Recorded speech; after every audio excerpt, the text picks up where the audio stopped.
it's not even a bad idea to, call the examiner ahead of time. And if you have any questions about any of those things, ask them. Certainly most examiners, and me included, would rather answer those questions ahead of time and be able to make sure we have everything before we get to the check ride and find something that causes us to not be able to go forward. It's a lot of stress on you and, certainly wasted time. So if you have questions, don't be afraid to call the examiner or ask questions. Or I've had people even shoot me texts and screenshots and pictures and stuff and say, hey, is this what I need? And if there's an issue, we can address it ahead of time. So great way to get ahead of the game and maybe even knock some of those nerves off by, talking to the examiner once or twice first.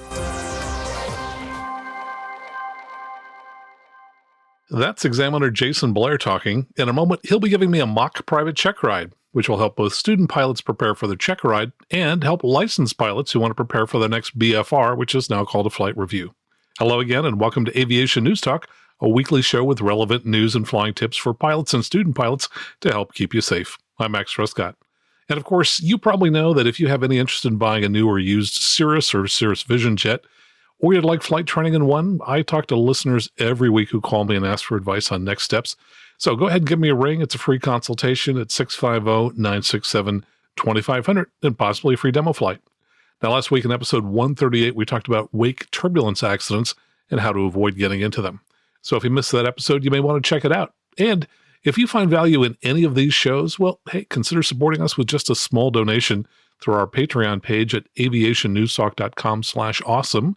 Or if you have a PayPal account, you can make a one-time or monthly contribution through PayPal at aviationnewstalk.com/PayPal. And when you do, we'll read your name on the show. And just a quick note, if you haven't done so already, please click the subscribe button in whatever app you're listening to on your phone.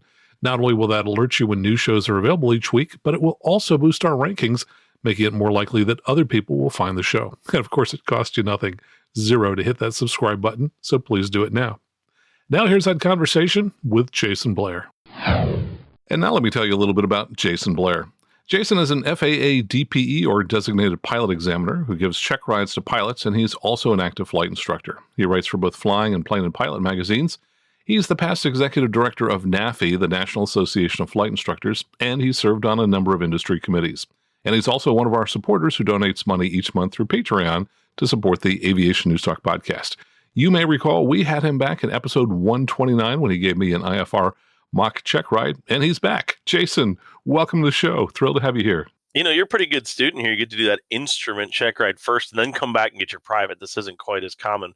Glad to be back with you. And I'm hoping, if we got you through an instrument ride, we can maybe get you through a private one here. Well, sure. I sometimes do things backwards, and this is going to be a whole lot of fun. So I went through my homework. You sent me a flight plan to prepare, and I unfortunately stayed up pretty late last night working on it. So honestly, I didn't get as much sleep as I should have, and I bet that's probably not uncommon.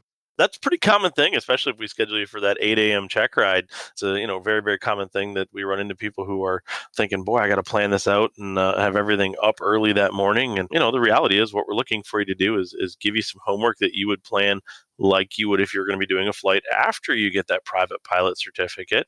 And for many of us, this is something we would certainly know ahead of time. We don't try and just jump in the plane and hope we're going the right place. We plan ahead, and that's why I gave you a little bit of homework, Max. And I think you saw behind the scenes exactly what I would give somebody prior to the test. And this is part of the scheduling and setup process for a test. Is I'm going to give you a scenario. I should be giving you like my weight and how much you're going to need to plan and maybe a place you might want to go. And the FAA says we're supposed to give you a reason for that flight. And I think I told you we're going to take a flight from Lexington. We'll call that our home base for the moment, up to the Cleveland area. And we gave you an airport there, that Burke Lakefront, because it's right by the Rock and Roll Hall of Fame, which is kind of a cool place to go visit. So that was our purpose for the flight. And your job was to figure out how we were going to get there, as if you had a friend who learned you were a private pilot recently and wanted to take that trip and check out the Rock and Roll Hall of Fame. So that was your homework. And then I also gave you some other stuff in there, some planning things you might need to take with you and have available for the test. And this is part of, I guess we'll mention the pre-qualifying part of the check ride. You needed to have the logbooks for the airplane. We're going to have all those endorsements and all those things we need to be eligible to take the test. So hopefully when you get there, all of that's there. And my favorite part of it is I told you what I was going to charge you and how you could pay me too. And, that's something that most of the examiners will do in many ways. We're supposed to tell you what the price for the Checkride is ahead of time. And I'm one of those examiners that takes pretty much everything: Venmo, PayPal, cash, check, credit. No gold piles yet. So it'd probably be a pretty small pile of gold. But I guess if somebody brought it, I'd take that too. I should probably say I'll take avgas for my airplane. That might be the most valuable one. But so, yeah, you got some homework and got to prepare ahead, right? I did. So it's all taken care of. And of course, prior to that, my instructor helped me sign off for the Checkride. So I went into iacra.faa.gov and I created my application for a Checkride. I even printed a copy of the 8710 form that it generated, and I brought that here with me. I've also brought my written exam results, and of course, my examiner had to enter the test ID code into IACRA after I submitted the application, and then he went in and approved the application. And of course, it makes sense to really review those carefully. I signed somebody off the other day, and before I did, I noticed that he was all set up for his multi-engine seaplane rating. And I said, whoops, wait a minute. This is supposed to be a single-engine land rating. So that review process by the instructor is pretty important to catch those mistakes. It really is, and that's part of the pre-application, kind of verification phase that every examiner has to go through. And this is the moments where we sit there with the applicant super nervous as we go through paperwork. And I know you're worried as you come to a check ride, and anybody is, but part of this is just getting the paperwork done. And typically that's going to take 15 or 20 minutes as we go through all those things that you just mentioned that your instructor signed off. It's not even a bad idea to, call the examiner ahead of time. And if you have any questions about any of those things, ask them. Certainly most examiners, and me included, would rather answer those questions ahead of time and be able to make sure we have everything before we get to the check ride and find something that causes us to not be able to go forward. It's a lot of stress on you and, certainly wasted time. So if you have questions, don't be afraid to call the examiner or ask questions. Or I've had people even shoot me texts and screenshots and pictures and stuff and say, hey, is this what I need? And if there's an issue, we can address it ahead of time. So great way to get ahead of the game and maybe even knock some of those nerves off by, talking to the examiner once or twice first. And what I did with my candidate that I sent this past weekend was I took a picture of all the major endorsements and I emailed them to the examiner ahead of time so he could double check and make sure that I had them all correctly. And that was important because I also had to sign him off for cross country because the check ride was being conducted at an airport that was more than 25 miles away from our home airport. And also prior to the check ride, a few days ahead of time, I sat down with a candidate. We went through the airplane logbooks, the engine logbook, the airframe logbook, the propeller logbook. We found all of the inspections that are required. I put little tabs in there ahead of time. So when he went to the check ride, it would have been easy for him to show the examiner that the aircraft was airworthy. Max, that's a great thing to do, and it's actually one of those things that we're going to talk about here on the check ride that I give you in a moment or two, but it's a weak spot regularly. And I actually have written a couple articles on this and something that any of the listeners out there, if you want to go dig through my blog, it's just at jasonblair.net. There's a whole bunch of articles that I've written and some stuff on that. Things that you do need to identify on your check ride that are weak spots, and don't wait till just the morning of the check ride to check that out. It's a good habit to do that, ahead of time, learn how to identify the logbooks for the aircraft you're going to be using, and especially if you happen to switch aircraft prior to the check ride. A lot of times we may fly at a flight training provider that has 4 or 5 or 6 or a dozen airplanes of the exact same make and model. And while the airplane may be very, very similar in what we fly, sometimes the logbooks are a little bit different. And that stress moment of digging for that last ELT check that you just can't seem to find for 10 minutes in front of the examiner really, really raises that blood pressure. It's a lot easier if you had a little practice ahead and are able to find that stuff. Well, it's funny you mentioned that because we did go through 2 airplanes. And so we went through 2 sets of logbooks several days apart. And by the way, he did pass the check ride, so I was happy with that. So I have just showed up, and nice to meet you, sir. And first thing I'm going to do is I'm going to offer to hand you a check because I bet you want to get that out of the way pretty quickly. I do. And Max, usually I'll turn you down at first and say, let's take a look through everything first and make sure we're going to give you a check right before I take your money. Okay. And this is that pre-qualification phase that we've kind of hinted at already, where I'm going to sit down as the examiner. I'm going to go through your logbook, make sure you have all the endorsements you need, make sure the cross countries that you flew meet the requirements. We know that some of them have to be over 50 miles of the landing. If I look at the airports and they were 46 miles apart, we may have a challenge that we have to either deal with or reschedule. So we're going to make sure you're actually qualified for that test before you even go forward. And let me just ask you about the cross country, the long cross country. Tell me exactly what the requirement is for that, because I know sometimes people don't get that one right. So that long cross country has to have gone at least 50 miles from your point of origin, right? So we got to go from one airport, land somewhere that's more than 50 miles away, but have transited at least three different airports for landings. So we got to land at three different places and have gone at least 150 miles for this private pilot check ride. So now one would logically say if we go out 150, or we go out to 50 miles, and we make another leg of 50, and we come back another 50, and make kind of a triangle, we're going to get that requirement. But if you only went out 50 miles and then found something halfway home and came back, you might not get to that 150. A quirk that we've run into in a few times is somebody flies more than 150 total miles. They find that middle point of the triangle, but they've never actually gone more than 50 miles from the point of origin. A real common example of this is if you look at like a Sarasota to Punta Gorda to Lakeland and back to Sarasota, Florida, you'll find the distance between Lakeland and Punta Gorda is plenty over 50. You've gone more than 150 miles, but the two airports that you went to from where you started aren't more than 50 miles away. Now, had you done the exact same flight and started it from Lakeland at the furthest point in that triangle, it counts. So it can be a little bit of a sticky wicket there sometimes, but it is things we have to look and make sure that not only are we meeting the 61 requirements for the training, but also the definition of cross country, which is under definitions in 61.1, to make sure it is a cross country that counts for a practical test. And I actually ran into one other permutation of that. For example, we have an airport that's 49 miles away from my home airport. And somebody once sent somebody from my home airport to another airport 6 miles away, which is 53 miles away from that airport, and had them start the cross country from that other airport. Explain why that doesn't work. So the problem there is you're not going from your point of origin. You just have a leg between them. So, we do have to start and end the check ride at, our home base where the airplane comes from. So if you're going to be really savvy and log that, maybe you repositioned the airplane and had two different flights, and you could probably make a case for that. Even the scariest option, we ran into this one time. A friend of mine up in the Northeast had been sending students for years to an airport that was 50.2 miles away. They'd done the math to the reference point. However, when they repositioned the airport runway and expanded it, the airport reference point changed a turn to 49.9. So, the FAA let it go with the old ones, but at some point they did have to change their practice. So if the airport changes or moves, it may even change something an instructor's used to doing. A rare case, but that's where we get to splitting the hairs. Best option if you're a student and you're looking to complete those cross countries and you're an instructor trying to send them, find something that isn't splitting that hair quite so close. Make it 58 miles or 60 miles, and it's just going to make it a lot less of a question when we get down to that qualifying phase of a practical test. So Max, you did mention you brought your knowledge test with. That's a really good thing. I know it's something you would have entered in IACRA, but the FAA does say we still have to, as an examiner, see a copy of it. Some recent changes in the FAA testing, we no longer need to see a copy that has the raised seal on it like we used to. It could be a copy that's generated. So if you did happen to lose it, PSI, the company that does the knowledge testing now, can actually email you a replacement copy a little quicker than you used to be able to get it from the FAA, which is a good thing too. And hopefully don't lose those knowledge tests. But if you do, don't worry too much. Just make sure it's going to be there on the day of your practical test.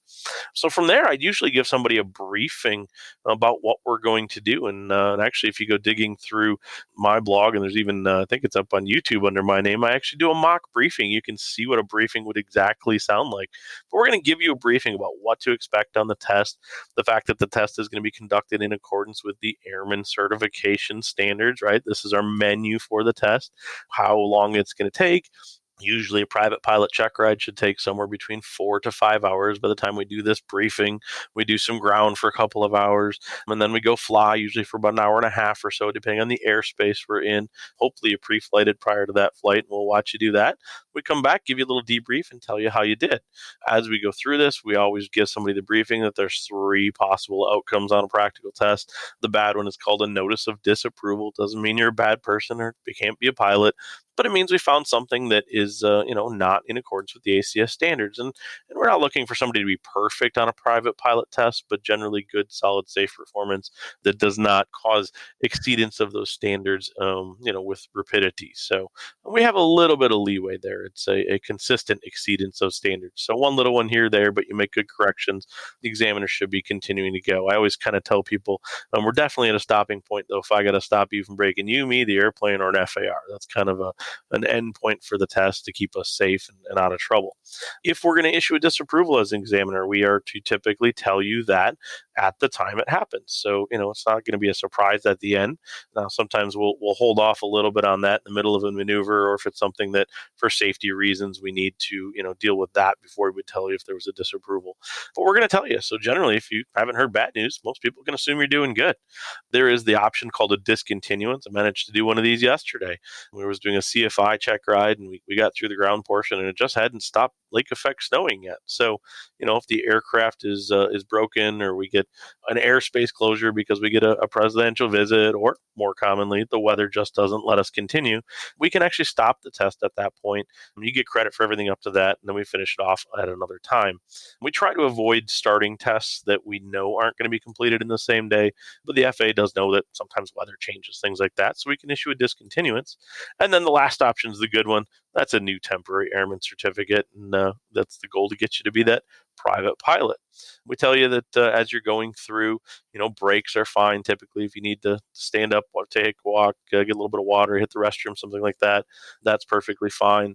And that's kind of what happens in the briefing portion. So, Max, as we brief you for that, if you've got any questions, we open it up to you then and let you ask. So this is all before we start the actual test. Okay, so this brings up two questions for me. The first one was, hey, what if I do fail? I think a lot of people probably come into the test with this heavy burden in advance that, oh my gosh, I have got to pass because, man, if I fail, it is absolutely the end of the world. Tell me, what's the reality if I, fail my check ride? What's going to happen? How long is it going to take before I'm actually really a private pilot? Max, this is a great question, and I think it's an attitude thing that if you go into it understanding what a disapproval really means, it just means there was something in your training or process that needed a little bit more work or a little more study. The testing process is really kind of verification of the training, and it does happen sometimes that we miss things in our knowledge, or we miss something in the training, or we didn't have a maneuver that was quite down perfect how we want it, and this is validation of that training. The testing is a way to make sure that we've met the minimum standards, and we'd rather catch it here than when you're out flying with your family and friends and could do something that could potentially get you in trouble or hurt. So it's not that somebody's trying to be mean and fail you. We're just trying to make sure that the training standards that are there have been met and that you meet those minimum standards. And if there's any gaps in that training, that we catch it. That's really the whole point of these practical tests, is to spot check that training that your instructors have provided and make sure that we don't have any gaps in the knowledge and skill. Okay.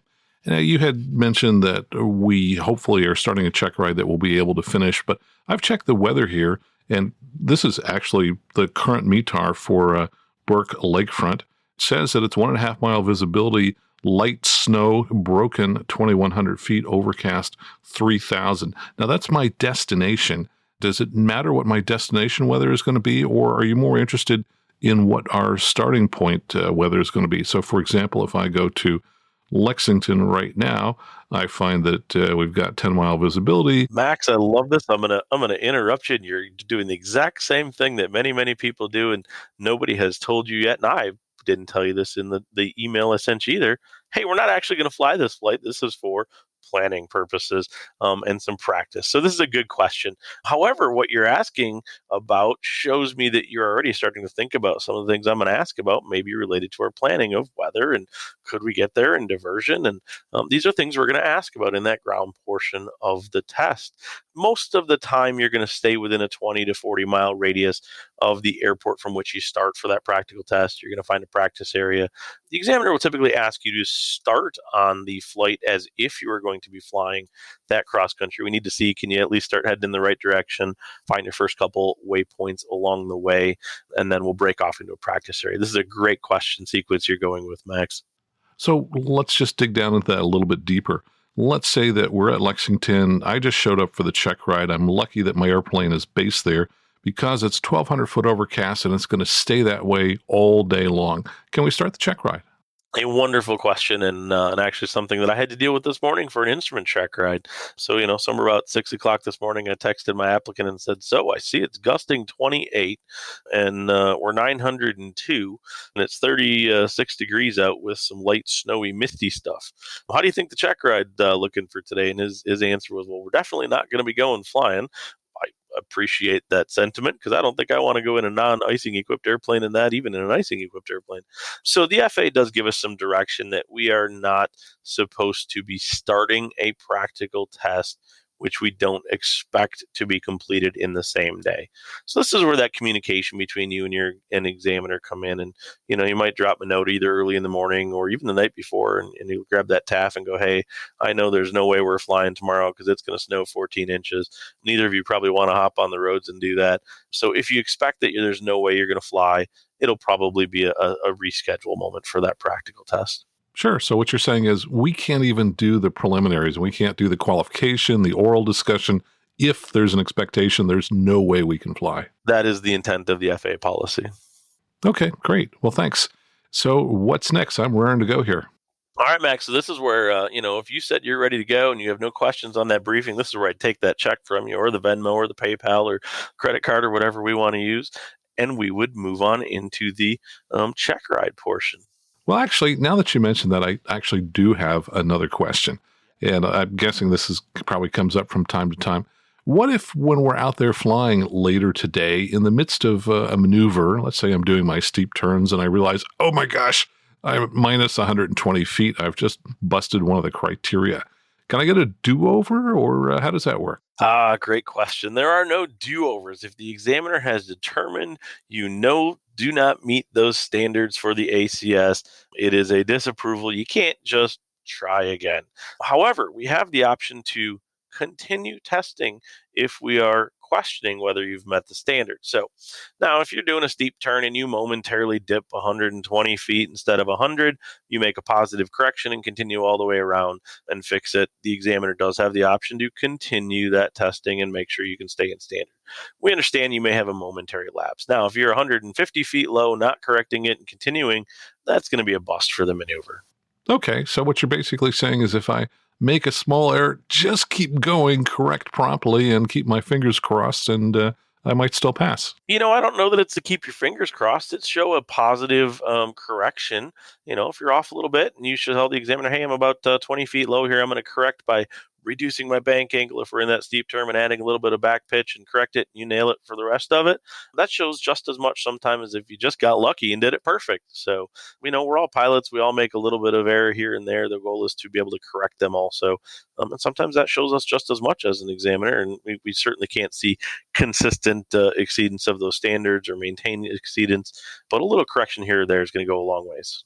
Well, that's good. That gives me a pretty good, comfortable feeling. Now I think I understand where we're headed today, and I've had a chance to chat with you. We've got a little bit of rapport going here. So what's next? So, Max, I usually start the check ride with what I consider some warm up and softball questions, or hopefully they are, if your instructor has done the good job. And we'll start with questions like, what documents do you need to carry with you when you go flying?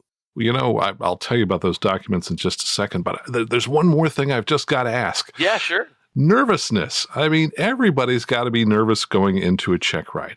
Do you do anything to try and make them less nervous, or how do you identify a candidate who's extremely nervous, or do you have any stories about, this aspect of check rides? Oh, I sure do, Max. Everybody's a little bit nervous. We try to not make you scared, though. I'll be honest, as an examiner, I try and keep the questioning conversational. We're not going to try and delve into things that are way outside of left field. We're not going to be talking about things unrelated to the test, but if I can keep the conversation related to flying, we may even ask you a little bit of, "Gee, why'd you want to learn to fly? I think this is cool." Tell them a little bit of a story about the fact that I started flying when I was 15, and I'm still pretty darn amazed by it, and I think you are too. So, if you can relate a little bit with the examiner, I think that does a lot to help ease that nervousness. It's fine if somebody wants to get up, stretch their legs a little bit, knock that nervousness down, and just kind of keep that tone relaxing. I like to tell people dress comfortably. Certainly want to be generally professional. But you'll usually see me show up in a nice pair of jeans or even a pair of khakis and a polo or something like that in the summer. Maybe something a little more bundled up here in the winter. But, we're not looking to be uncomfortable and super formal and dressed. What we're doing here is we're measuring your knowledge and skill and determining how you can apply that information. So if we can keep you a little bit relaxed, that certainly helps also. All right, great. Well, that makes sense. Let's see, you asked me about pilot documents. So that's going to be my student pilot certificate, my photo ID, and my medical. I think that's a great question there, Max, and this is something a lot of people do on their check ride. So they'll tell me they need that student pilot certificate, and I'll follow it up with, so what are you going to need after today? Ooh, I'm going to need a temporary airman certificate that you're going to issue to me. I certainly hope I am here in a couple hours. That's the plan, right? So they'll need that pilot certificate. So we kind of start with that. And then it leads me into the questions of, well, you said you need a medical certificate. How long is that valid for? And what class medical certificate are you going to need to be eligible to keep flying as a private pilot?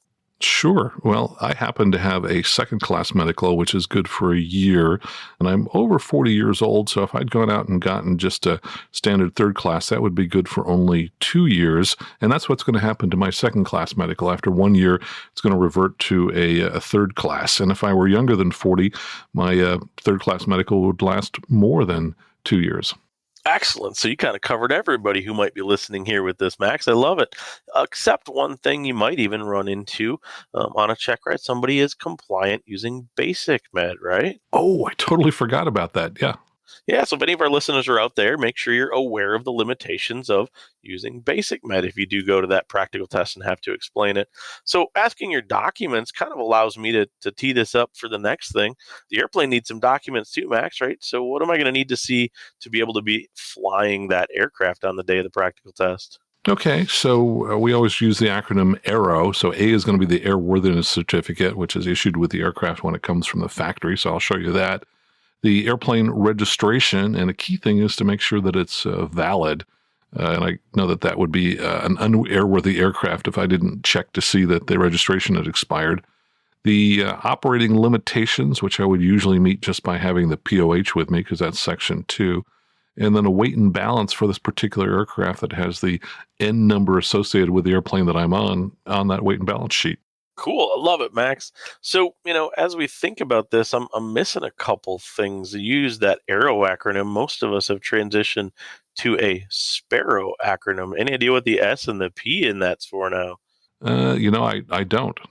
So very commonly, we're finding aircraft now that have been modified significantly since their original certification. And we've added things on the top of that.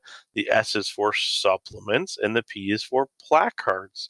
So, that might be something that I would poke at a little bit more if you were taking that check ride with me today. If we were in a 1982 Cessna 172 and it had been upgraded for Garmin 430s or Garmin 650s or an Avidyne panel, maybe we put a new ADS-B transponder in it. I have to have some other things to go with all those things other than the basic documents, don't I? Okay, sure. So for some of the modifications, you might be looking for the 337 form that says the aircraft's been modified, placards. So certainly if I had some inoperative equipment, I might have some in-op stickers, but you're looking for something different? I am. I'm looking for those supplement documents. If we actually have documents for how to use those systems that are required by the manufacturer to be in the aircraft. So you might have a POH for the aircraft, but depending on how many things have been modified in the aircraft, you could have 2, 3, 4, 5 different other manuals that also need to be in that aircraft when we fly it because they are supplemental information that needs to be with it in the cockpit. Got it. And the placards you're talking about are things that are associated with the modification, things that tell you this switch is for blah, blah, blah? It could be anything as simple as things in the POH, and most POHs will dictate what the placards are, or any added systems. If there's something that says, the such and such a system has to be operated in a certain way, and one of those examples might be a new ADS-B transponder. A lot of folks out there are putting a tail or wing type transponder on, and they're tied to a nav light. So it might be a placard simply that says for ADS-B operation, the nav lights need to be on. So those placards do need to be in the aircraft also, and those are things that we would be asking you to make sure you're aware of as the private pilot. Okay, good. So SPARROW, I'll remember that. So, we start with those documents, and that kind of leads me into remember that note in the homework I gave you that said bring the logbooks with, and we've kind of touched on this. I'm going to have you demonstrate for me that you can qualify the aircraft as legally able to fly or within compliance, right? So I need to see that you can show me all of the inspections that are required, because I also need to know as an examiner, I will be getting into a perfectly compliant airplane that day, so I'm not going to get in trouble. All right, so I'm going to pull out the logbooks here, and I'm going to first show you that it's had an annual inspection. And sometimes I'll have to show that to you in 3 different places, because sometimes those annuals will be listed as being separately for engine, airframe, and for propeller. If this aircraft is for hire, which often it is, I've rented the airplane, I may have to show you a 100-hour inspection. And let's see, there's going to have to be an ELT inspection every year. That's often done at the same time as the annual, but it's a separate inspection requirement I've got to show you. That's our emergency locator transmitter to make sure that it works. Transponder inspection is going to be required every 24 calendar months, every 2 years, and that verifies that our transponder is working properly. And then we'll have to go through the list of ADs, the airworthiness directives, to see that all of them have been complied with. Max, and that's actually one of the weakest spots that we run into is that AD compliance. An applicant will regularly say, well, it was signed off. Well, there might be things that happen at an interim basis in per hours or even time frame. And each aircraft's a little bit different, and some aircraft have more of those airworthiness directives than others. Some of the really common ones we run into in the Cessnas are related to seat tracks and the Pipers. There's a stabilator inspection. The Cirrus does have that ACS ignition for some of the older ones. And these are things you want to be aware of. Another really common one in multi-engine aircraft is a heater inspection, if that heater's been operated for a period of time. So make sure you understand what those ADs are, whether they were complied with, and the other side is how to make sure you're still in compliance. So one of the ways that I ask people a lot of times is, okay, so I see we have a Cessna 172N here we're flying. It has a seat track rail inspection every 100 hours. Let's imagine that was done last year in August, and the tack time was 1,000 hours, the hob times was 1,200 hours. When's it due again?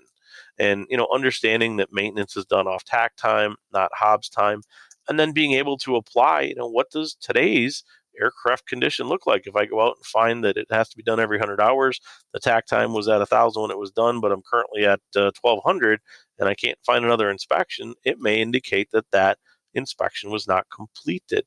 So, if the aircraft's getting 100-hour inspections, it's probably going to get caught. But if it's a personally flown airplane or a club airplane, these are things that can become overflown if they're not caught, if they happen more frequently than an annual inspection, and would actually mean the airplane would not be eligible to be flown that day. So, maybe even go out and check the airplane's tack time that morning before the test, or if you have a dispatch sheet from a rental location or a club, make sure you know what the time is, and we can apply that. This is where we take the knowledge from the rote level in the test from, you can tell me I need the inspection, to can you actually apply it and show me that you're able to determine the aircraft we're going to fly is legal today. Sure. And I guess on the 100-hour inspection, under some circumstances, I could actually go as much as 110 hours. But for those ADs, that stops right at 100 hours, right? I don't get any grace period. It absolutely does, which in most cases, people who are doing the maintenance might even do it early and reset that clock on those. It's a good thing to kind of check and make sure that that aircraft is within compliance. So, which brings me to the next set of questioning, Max. What if I find that something is not in compliance with my airplane, or if I broke something? And this is where we get to talk about who can do maintenance. Are there things that you can do? And a real common example that I might use is we took a flight. Maybe we got up to our destination here, Burke Lakefront. The weather was kind of lousy for a little while, and you decided you were going to come home at night. But while you're doing that pre-flight, you noticed the right nav light was not illuminating. So what do we do now? We find ourselves in a scenario, and this is a big part of the test, that the examiner is going to ask you a scenario, and this is where you get to apply that knowledge and tell us how you're going to handle this.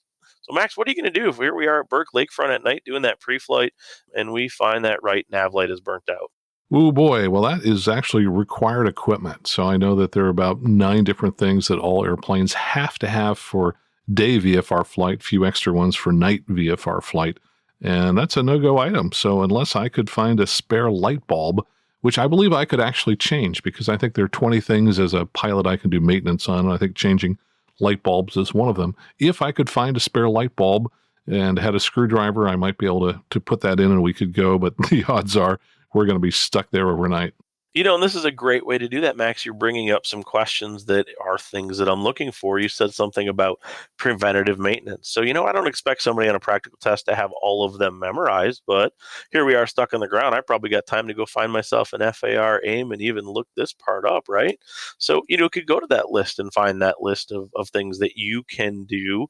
My favorite answer I got on this was one time was, well, make sure you taxi in a direction that the tower can't see that side of your airplane because then you'll be able to go. Probably wasn't the correct answer, sir. Wow. And the attitude, I think, is what really worries me. It's a great point for an examiner to ask more questions about hazardous attitudes. And so what happens when you get in the air then and nobody can see that side, right? So this is exactly the track we're looking for. How are you going to solve it? And what if I, followed up and said, hey, the FBO there says the maintenance guys are gone for the night, but they do have an extra bulb for that Piper Cherokee you were flying. And this is where you get to determine, all right, can I fix it? What if I'd make the problem worse? I said, not only did you find that nav light was burnt out, but it appears the fuel truck may have dragged the hose and across the wing and dented your flap. Now what do I do? Can I go home? I mean, do I need flaps? Are these required items? Boy, oh boy. Certainly that's not something I can repair. That's not going to be on the list of preventative maintenance. And yeah, anything that's related to flight controls of the aircraft, that's serious business. You're not going to mess with that. You're going to need a mechanic. So, and then, might even follow it with, well, geez, they say they can't fix it there. It's just a little dent. What if I had to fly it somewhere to get it fixed, Max? Is there any way I can do that? If it feels like it'll fly, okay. Well, sure. I could request what used to be called a ferry permit, and I would contact the FAA FSDO, of which there are probably, 60, 70 of those offices scattered around the country. And if they were satisfied that I could fly the aircraft safely, and I'd probably have to get a mechanic to make that assertion to them, yeah, they could issue me that special flight permit.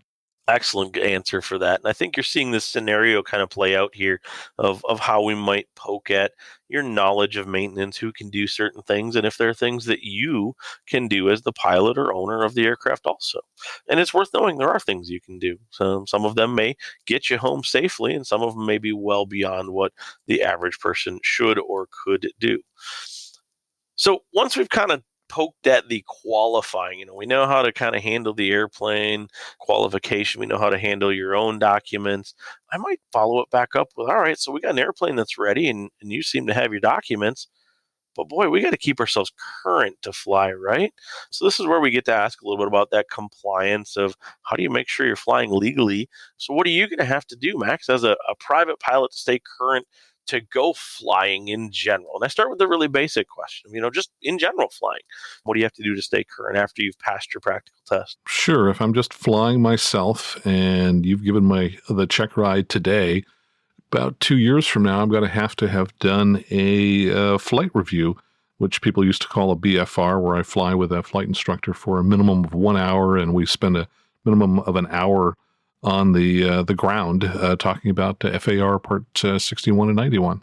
Excellent. So we've got that flight review done, and I might follow it up with, okay, so does that mean I can take my family and friends flying too, or is there more that I have to do if I'm going to be taking anybody with me? Well, I want to go back one step and say, hey, is there anything I could do in lieu of a flight review? And the answer would be, sure, I could participate in the FAA Wings program. I could do some online courses at FAAsafety.gov, and then when I go to fly, I only have to do the flight portion. I don't have to do any ground portion with a flight instructor, though they will have to follow a specific syllabus that we would find at FAAsafety.gov. Or I could have decided sometime in the next 2 years to have gotten a new rating. Maybe I'm anxious to become a seaplane pilot, so I could have gotten my seaplane pilot rating. I could have gotten an instrument rating. All of those things would reset the 2-year clock as well. Excellent points, and glad to share that with the folks listening, because those are all ways that we can do it. And as a matter of fact, that Wings program is a great way to kind of keep yourself current instead of just once every 2 years showing up, flying a couple trips in the pattern, and having that be the only thing. Yeah, and so let's see, you asked me about taking family and friends. I would have to have had 3 takeoffs and landings within the prior 90 days in order to take passengers. And if I want to take them at night, I'm going to have done 3 takeoff and landings to a full stop at night. And if I'm flying a tail dragger, then I'm going to have done 3 takeoff and landings to a full stop in the tail dragger in order to take passengers in that aircraft. All right, Max, it sounds like you read your FARs pretty well here, but this is where I start to make you apply it.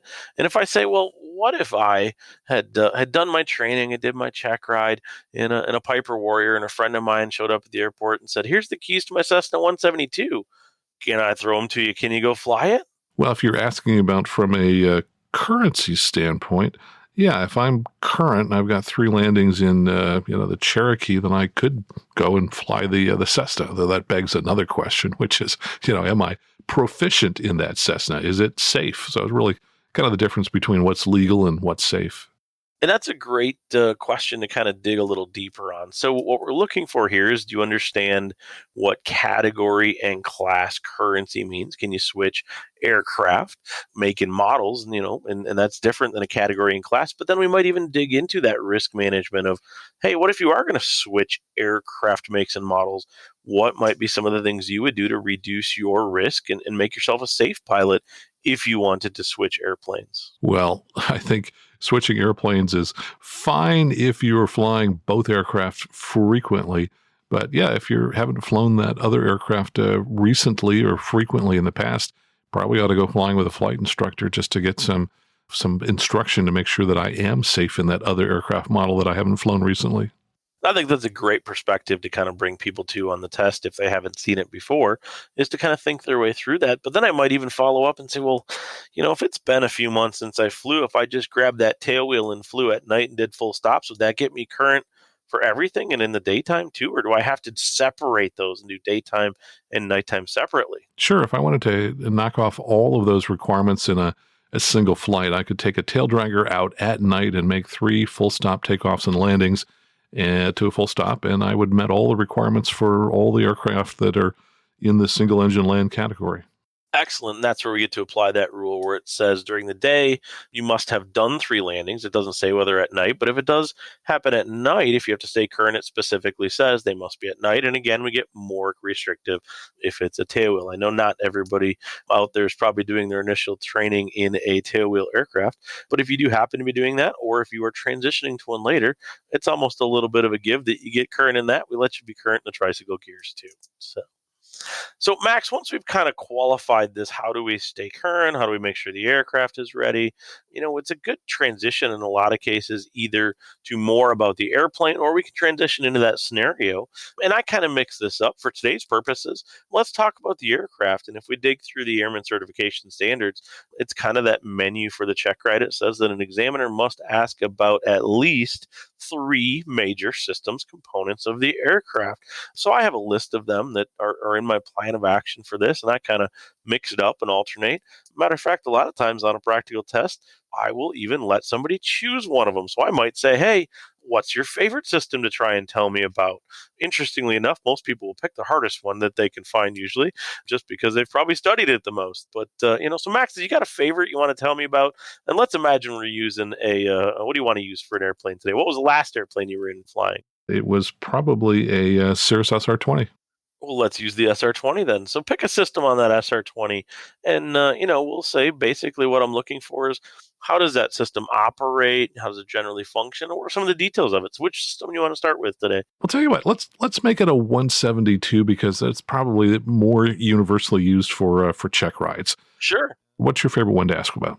So I can tell you that the main ones that most people are going to ask about on the tests, and most students are really well prepared for, are going to relate to the propeller system, if we have a constant speed propeller especially, the fuel system, the electrical system, the aircraft controls, which might include the flaps, if we do happen to be in an aircraft with a gear system that goes up and down. And brakes are pretty common. And then we also regularly talk about that avionics, which might or might not be related to the electrical system. It could be pedostatic or vacuum systems too, right? So those are some of the really common ones. Max, which one do you want to start with today? Oh, let's see, Alex. I'll take fuel systems for $200. All right, so we got the fuel system, and I might start with that Cessna 172 that we're going to be flying. Let's imagine it's an R model 172 from the mid 90s there, and I might say, Max, how much fuel do we hold, and how's the system structured, and let's kind of talk through how we're going to operate it. So, what kind of things might you tell me about if you were the applicant doing that? Sure, and I'm more familiar with the later SP models, which would be a total of 56 gallons, of which I think it's going to be 53 gallons usable. And got, let's see, it's going to be essentially a gravity feed system because the tanks are up high, so I'm not going to need a fuel pump to actively, an electric fuel pump to actively get the fuel to the airplane in the older 172s, though I do have it kind of as a supplemental system in the newer 172s. Let's see, we've got fuel vents. Both of my fuel caps are vented, and that's important because as fuel gets consumed in the tank, it's going to leave a bit of a vacuum in there. It's kind of like if you were draining water out of a 2.5 gallon water jug and air has to force its way back up the same path that the water is flowing out.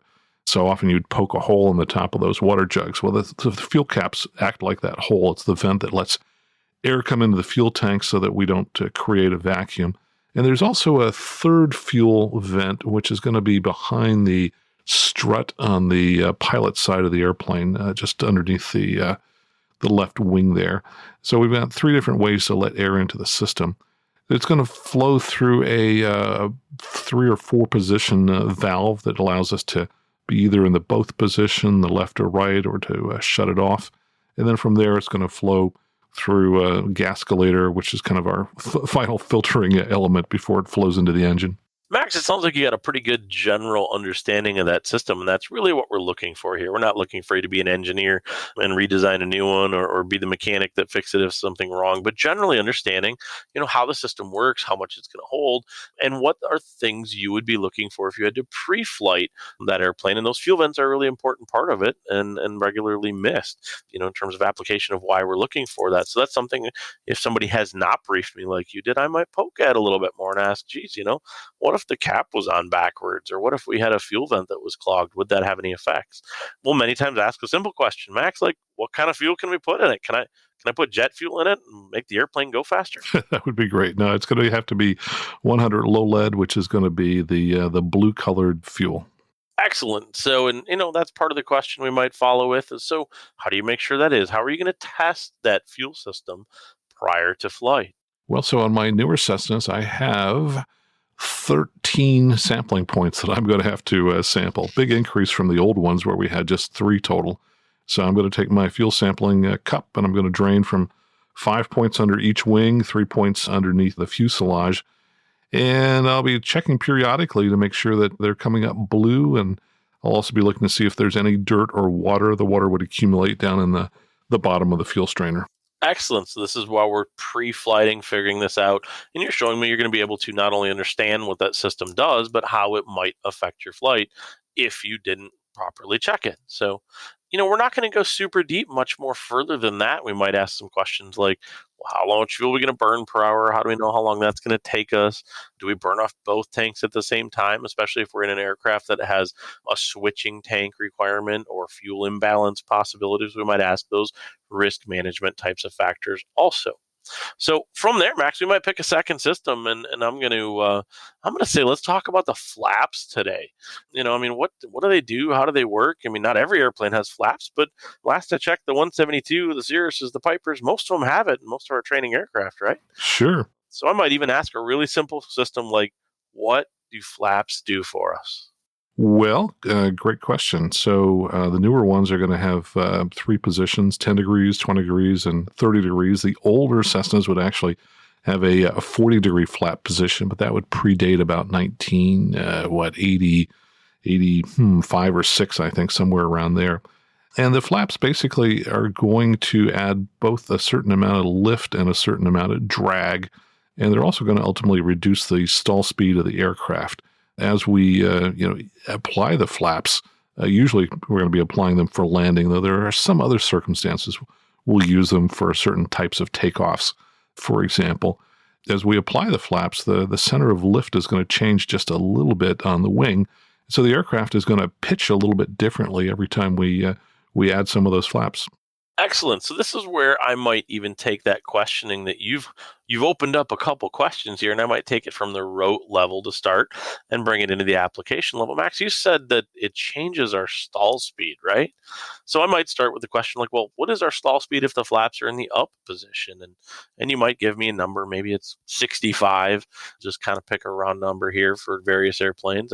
But I might also say, well, is it higher or lower if we put the flaps down? Oh, sure. So when the flaps are all the way down, that stall speed should be lower, which is good because we'd like to be able to touch down at the slowest possible speed. So I might even ask you then, what is that speed? And you might tell me it's 55 instead of 65. And then we come back to the scenario stuff, right? I'll say, all right, well, you told me it was 65 and maybe it's 55 without, but man, as I was approaching the airport, I tried to put my flaps down and I saw a circuit breaker was popped and they wouldn't go down. So what's happening here, Max? Okay, well, I certainly do not want to be doing stupid things like just holding that circuit breaker in so I could get the flaps down. I mean, that could cause an electrical fire. It sounds like, for example, we had a brief momentary overload when the flaps were being operated. So we might consider resetting that circuit breaker one time. And if it pops again, man, hands off, leave it alone. But the flaps are operated electrically, so in this particular aircraft. So when I hit that switch, there is a motor out there somewhere which is actually moving the flaps. And apparently we had some type of an electrical overload. So we might end up just leaving things where they are and landing with the flaps all the way up. Now that'll be a faster landing speed and a higher stall speed. So that's one of the things we have to look at there. And this is where I get you to apply that knowledge that's going to put you into a scenario, right? So well, I might even ask a simple question. Max, you said the flaps aren't working. Can I still land? What are we going to have to do now? Sure. Yeah, we could definitely still land. Let's just say the flaps are all the way up. I would be using a higher landing speed. So in a Cessna 172, I typically land at 65 knots. If the flaps were zero, I would be landing probably right around 70 knots. And this is where we get to correlate that information, Max. You said we got to land faster. Can I do this on a shorter field, or do I need more runway distance? And I'm kind of leading the questions here a little bit more than I would on a practical test. But the purpose here is, what kind of answer are you going to be looking to give me here? Yeah, that's actually a huge issue at my airport with the Cirruses, because we tell folks if you have a no flaps landing, you are not coming back to Palo Alto because it's 2,500 feet. And more than likely, you're going to use all of that runway and a little bit more. So yeah, my landing distances increase when my landing speed increases, which would be the case with no flaps. Boy, this gave me a great opportunity to talk about diversions now, didn't it? You see how this scenario is starting to pull us down a path. Sure. And, I might even get to ask you, well, if we're flying at our local airport and that happens, where would you go then? So this is where our systems kind of tie into the rest of our flight. And good to know how those systems work. You mentioned that these are electric flaps. A really common question that an examiner might ask is, does each wing have its own flaps motor? No, I think it's just one flat motor in the 172, though I'm not sure if other airplanes have two motors. And the answer in most airplanes is no. There's going to be one motor. They'll be connected, either pulleys or rods or something like that, depending on the aircraft. But the point here is you cannot end up with asymmetric flap loading, because that'd be really scary and dangerous if you had 40 degrees on one side and zero on the other. So, the whole point here is, do we understand what the system does, and also what happens if it breaks, and how are we going to mitigate and handle those risks associated with it? This is something that many times has not been done very well in the training, putting yourself in scenarios and working through that. So if you're getting ready for a check ride and you haven't done that yet, take some time to talk with either another pilot or also your instructor and work through some of these potential scenarios that might be affected by systems. So I know, Max, we didn't go through 3 systems here, but our goal here isn't to make somebody listen to a full 4 hours of check ride. But you can see kind of how we're doing that. And this is an example of maybe where I will take us into that cross country that you planned out. And for those following at home, the homework I gave you was a cross country flight from Lexington, KLEX, Lima Echo X-ray, up to Burke Lakefront outside Cleveland there. It's Bravo Kilo Lima, still one of the coolest airports in the country, right on Lake Erie there. You get to land over the water, checking out the town. Sounds like a fun flight for a freshly minted private pilot, doesn't it? I'm ready to go. Let's do it. So, Max, I might even start with, just the really basics, which pretty much everybody expects they're going to do is show me how you're going to plan us to get there. I mean, this is where you get to fill out that really cool nav log and show the examiner how you're getting there, what altitude you're going to fly at. And Max, with what you planned, I mean, how long do you think it's going to take us? How far are we going? All this kind of fun stuff. Well, I can tell you that from a routing standpoint, I decided not to do the old GPS direct. I put in a couple VORs at the beginning because that's going to bend us around the Buckeye MOA. So I plotted us over FLM, the Falmouth VOR, and MXQ, the Midwest VOR. Now, I really didn't have to technically avoid the Buckeye MOA because I'm allowed to go into it, but it's kind of discourteous if the military guys are out there doing their monthly training. They have to knock it off. They've got to quit doing those maneuvers if I fly right through there, and that might be their one training flight for the month, and they'd have to go home.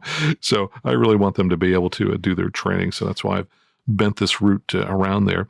And then at the destination, I went ahead and decided to overfly a point close to the Kent State University Airport, and what that really did for me is it gives me an approach to lakefront from the southeast, and therefore I'm avoiding more of the class Bravo, and more importantly, I'm avoiding a couple really big towers that go up to 2,048 feet. And I figured, what the heck, I'll just go a little bit out of my way so that there's no way I'm going to be near the inner core of the Bravo or those towers. See, Max, what you're already showing me with this plan is you are aware of some of the airspace issues as a private pilot applicant that you might be paying attention to on a cross-country planning like this, right? And that's a really good thing to be able to show along the way is we talked about the MOA here briefly. I might ask you, well, how do you know if it's active, or how would you determine that? And you might be able to give me an answer if you're on a paper chart, then it might be on the bottom, or what's even the best way to find out if they're active nowadays, Max? Well, I'm going to get flight following on this trip anyway, and so if I'm talking to ATC, they'll be able to let me know whether it's active or not. And you asked me earlier about altitudes. We are headed essentially northeasterly direction. So a couple altitudes I considered, 3,500, 5,500. Ultimately, I decided 5,500. I figured that's going to give me just a little bit more clearance from the terrain. The highest point along the way is 1,750 feet. So I could have done it at 3,500 feet. But I was thinking, if I lose an engine, I'd like to be a little bit higher, which will give me a little bit more glide time to hopefully find a better place to land. Not only that, but if I might look at your route from that Midwest VOR up to Kent State, I see we've got this Columbus airport along there, don't we? We do, and it's got a class Charlie around it. Now, I could theoretically go through that class Charlie with flight following at 3,500, but I would say at that altitude, there's a good chance they'd start vectoring me around. At 5,500, I suspect they'll let me go straight through that without any vectors. Actually, at 5,500, I'm actually above it at 5,500. Yeah, at 5,500, would you be in their airspace? Yeah, exactly. I'm going to be above it, and they might still vector me anyway, but there's less need for them to do that. So as we talk about kind of an airspace example here, and we're talking the scenario you planned at 5,500, I might ask, well, at 5,500 feet above, that Columbus area, what kind of airspace are you going to be in? And this is where I know you've probably memorized that airspace chart, but we get to apply it here in real life. So as we're flying 5,500 feet along your cross country, can you tell me what kind of airspace we might be in there? Sure. I'm going to be above the Charlie, which is going to put me in the Echo airspace. Excellent. I might even just dig a little deeper. So if, the weather's getting a little bit scuzzy along our way, I mean, what are the minimum weather requirements you would need to maintain as a VFR pilot to be able to fly in that location? Sure. In Class Echo below 10,000 feet, I'm going to need at least 3-mile visibility, and I'm going to need to be a certain distance from the clouds. I'll have to be at least 500 feet below, 1,000 feet above, and 2,000 feet horizontally from the clouds. And if the weather's that bad, I'll probably just divert to Columbus, which is going to be right below me there.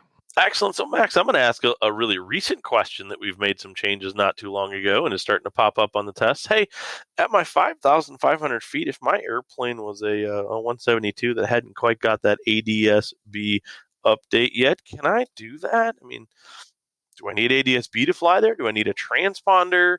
Do I need to talk to anybody to fly over that? What kind of information do I need to know about communications and both digital transponder related communications and the actual audio ones over the radio to fly through that area? Sure, I'm going to need ADS-B out in all the same places that I'm going to need a Mode C transponder, and that would include overflying a Class Charlie. So the answer is, yep, I better have my ADS-B out. Otherwise, I'm going to have to divert a little bit to go around this Class Charlie. Excellent. So then another question I might ask is, you said, all right, I got my ADS-B going, 5,500. I didn't think I'd talk to him because I didn't need to. But boy, that weather's starting to get a little bit scuzzy and I might need to drop a little bit of altitude. How would you find a frequency to contact them to get flight following if you needed it through there? Okay, so for example, if I had just my sectional chart, if nothing else, I could call flight service and ask for a frequency. And at all the VORs, there's going to be a frequency listed either above, above the little box that's got the VOR information. If I were looking, for example, for an approach or departure frequency in the Columbus area, I could probably go to my chart supplement, the new name for the AFD, or in my G1000 equipped Cessna 172, I'd be going into the waypoint group, looking at the Columbus airport, and I would see their approach departure frequencies listed there. Excellent. This is where we get to kind of dig into the charts a little bit for frequencies. Max, you got a couple spots. We got that chart supplement. If we do look at the sectional, we've got that frequency listed kind of southwest of Columbus out there, 134.0. And I might mix the game up and say, all right, well, we're continuing on forward as we head towards Cleveland here. What if I wanted to get a hold of Cleveland approach and get a frequency for some flight following as I continue up towards Burke Lakefront? Can I find that same, frequency for Cleveland approach on the sectional chart like that? Yeah, so I'm just going to back up and tell you why I didn't mention those frequencies for Columbus. For Columbus, it's pretty easy. You've got two frequencies, and it's really clear. There's, one for the north and one for the south. In my area, we have dozens of those frequencies, and the way they're listed on the sectional, sometimes it's a little inaccurate. You call one frequency, well, that's not really the frequency you'd call. And not only that, those frequencies move around depending upon whether the major airports are landing to the northwest or the southeast. So a frequency that covers one part of the map one day is going to be used in a different part of the map the other day. But coming up to Cleveland, to answer your question, we are under the Class Bravo, and no, we've got very few frequencies shown for the Class Bravo, and we certainly don't have any approach frequencies shown for Lakefront.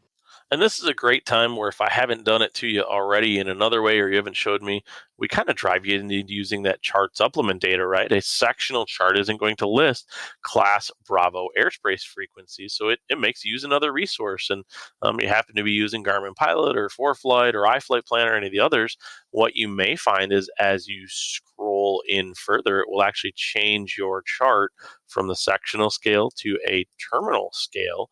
And you may get some of those frequencies on the terminal scale around a Class Bravo that has a terminal area chart.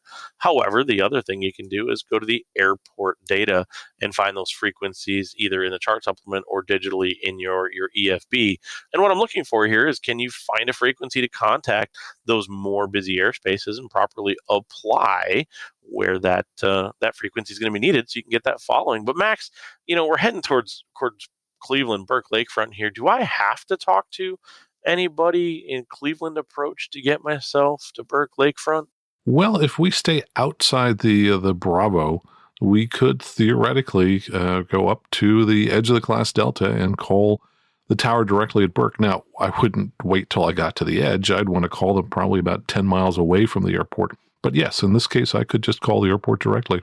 All right, back to scenario and application and understanding based questions here. I'm going to ask the follow-up question. You said we can go there without having to talk to anybody until we need that Class Delta, that tower frequency for Burke. Can I go all the way there at my 5,500 foot of cruising altitude?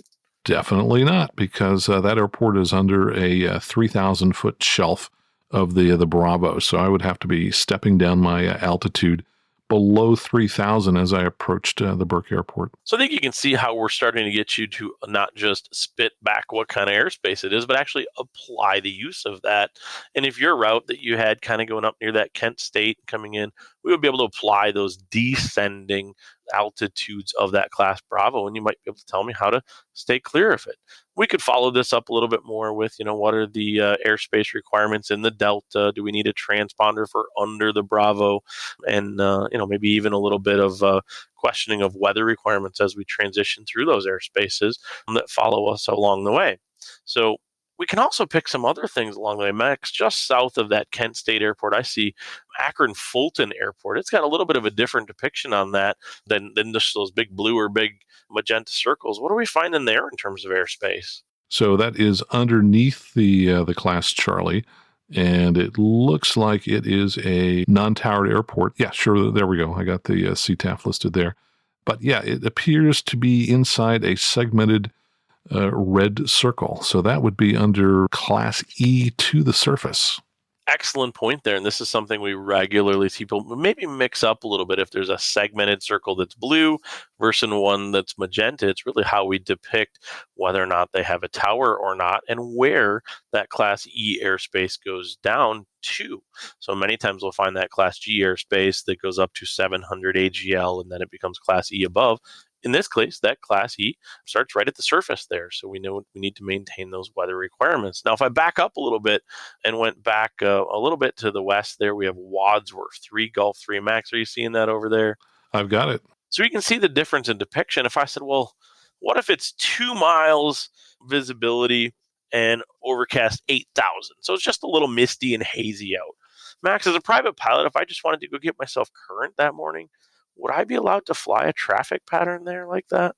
Well, it's a really good question and probably a little questionable. If I look at Wadsworth, surrounding it and surrounding several other airports is a shaded magenta bar that tells me that we have Class G at the surface, and that Class G only goes up to 700 feet.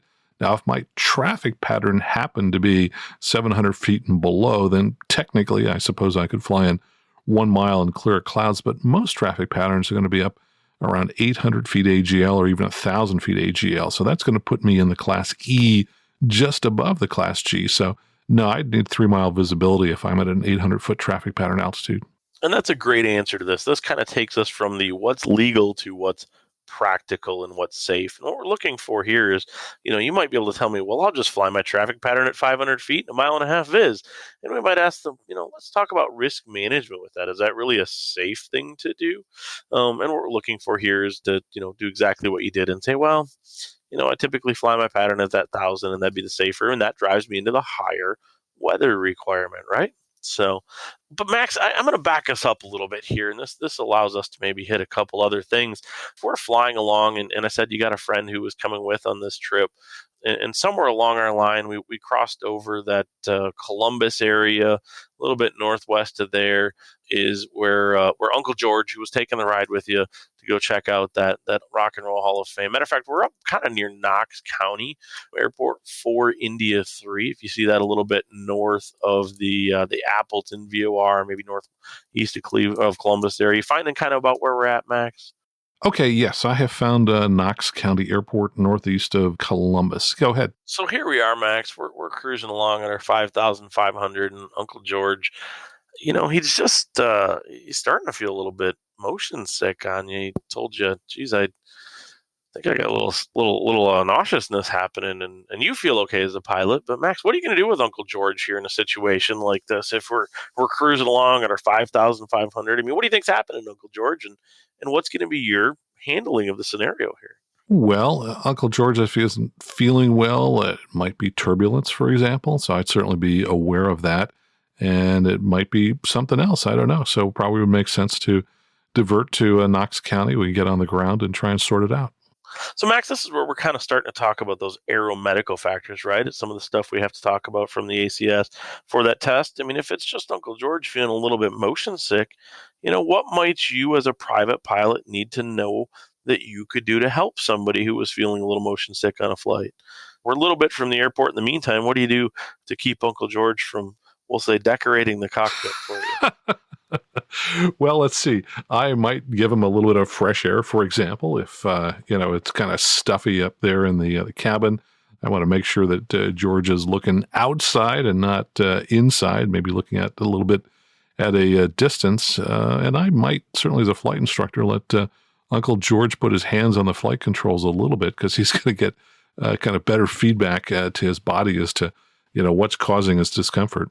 Excellent. Max, the first thing I want somebody to tell me they're going to do, what do you think that is? If I said Uncle George isn't feeling so great, Get the paper bag out. get the baggie out, right? And why that's pretty important is because it certainly would be a heck of a distraction if Uncle George decorated the instrument panel for you. I say that from personal experience. Sure. So, it's about how to handle and how to manage a passenger who's got some aeromedical factors happening.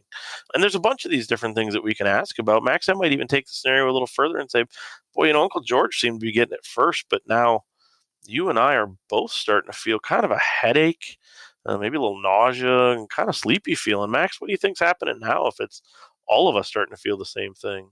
Boy, now I'm starting to get a little bit worried, because if it's affecting him and affecting me, maybe it's not just motion sickness, and I would be starting to worry maybe we're getting some carbon monoxide poisoning. And so, for example, one of the easiest way for carbon monoxide to come into the cockpit would be through the heater. So I would definitely be shutting off any heat that I had turned on. I'd be opening up the windows and be trying to get some fresh air. And I'd also be looking for any signs of carbon monoxide poisoning. I'd look, for example, to see his lips look red, for example, the headache you already mentioned. Maybe we could actually smell something in the exhaust, which is getting into the cabin. Even though carbon monoxide is colorless and odorless, it sometimes comes along in with the exhaust fumes that we could smell.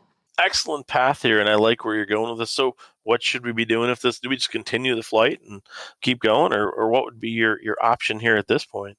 No, I think we definitely want to get on the ground, and we probably want to spend some time there, because carbon monoxide is cumulative and it has a very long half-life, which means it takes hours for it to leave your body.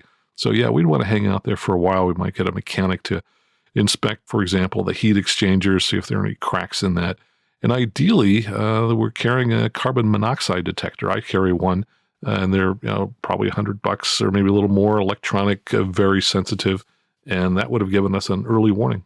Excellent point. And even just the couple dollars for a tab that changes colors in the cockpit is a good indicator if you've got a problem. And this is where, Max, I think you're seeing I'm tying aeromedical to a situation, and you're even telling me some stuff about the systems and maybe a little bit of risk management with this. So we're pulling these scenarios together, but this gives me another opportunity. Max, you said we'd probably land, and I know we didn't plan on landing at Knox County, but man, if we got to make a quick decision, can you tell me anything about that airport from the chart here? I mean, 4 India 3 looks like we're kind of near there. If we're trying to make a quick decision of, boy, I think I got carbon monoxide, what can I find out about that airport from the chart here? Sure. Well, I see 3 little tabs extending from the airport symbol, so that tells me they have services there. So at a minimum, they've got fuel there, a good possibility. There's also a mechanic on the field as well. Excellent. There's even a star above it. You know what that star's for? Well, I'm guessing that's not the Texaco service station, but that's going to be the rotating beacon, which would be on at night. It would be red and green rotating at night to help us find that airport. It is, and it's not a guarantee, but it's probably a pretty good indicator we can fly into that airport at night. So what if we read that airport block there? I mean, we give a chunk of data. What can you tell me about from that airport block? We've got Knox County, 4 India 3, then we've got some stuff after that I might be asking an applicant to try and decipher for me to show me that they can do that. Sure. So it says AWOS 3, 126.05. So that's going to tell me that's the frequency where I would go to get a brief 1-minute description of the current weather conditions down there. And -3, I happen to know, is one of the more sophisticated versions of the AWOS, so that can actually detect and report precipitation. Now, I don't know what the -2s and so on are. I just happen to know that particular one. But I wouldn't expect a student pilot to know that. I would not either on a Checkride. So 1191, that's going to be the field elevation. There's a star in front of the L, so that tells me they have runway lights, but that there are limitations to those lights, which might be that they're on a timer, and we probably have to click the microphone button 5 times on our CTAF frequency to get those lights to turn on for maybe 15 minutes. 55, that tells me the length of the longest runway is close to 5,500 feet. Now, it could actually be 20 feet shorter than that, because they will round up once you get to the 8. So that runway could be as short as 5,480 feet. And the CTAF frequency, 123.05, so that's where I would be self-announcing my position as I approach the airport and fly the traffic pattern. Excellent job. And Max, this is really kind of the base information about an airport. I know we can get a lot more in a chart supplement, but as we're flying the airplane, trying to manage a sick passenger, both of us with carbon monoxide, is this enough information that maybe you could make a decision of, is it an appropriate airport for me to fly and land? Well, I'd certainly, based on the AWOSB, knowing what the weather was, yeah. But if I were headed down in a hurry, that certainly is the basic information. I would like to know one or two other things. For example, I know it's left traffic because we don't have anything that says RP at the bottom there.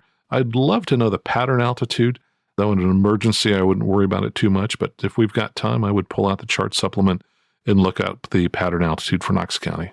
Excellent point. If you didn't have much time, what would be an altitude you might typically fly a pattern at?